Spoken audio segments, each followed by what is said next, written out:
250 gram 20% natriy gidroksid eritmasida 10 gram natriy gidroksid eritilganda hosil bo'lgan eritmaning konsentratsiyasini aniqlang. Hop. 250 gram 20% topib olsam, bu eritma tarkibidagi yuqori massasini beradi, ya'ni natriy gidroksidni.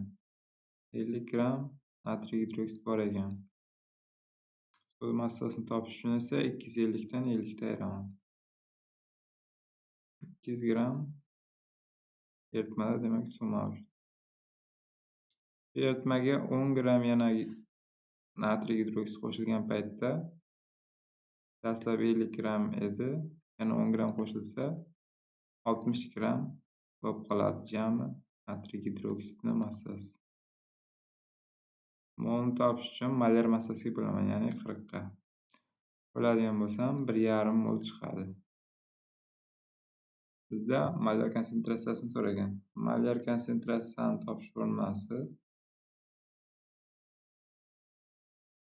modda miqdorini ko'paytiraman 1000 ga bo'laman suvning massasiga.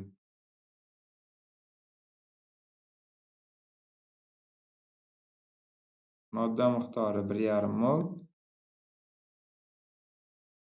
Suvning massasi esa 200 gram. Hisoblaydigan bo'lsam 7,5 chiqargan. Demak, to'g'ri javob B ekan.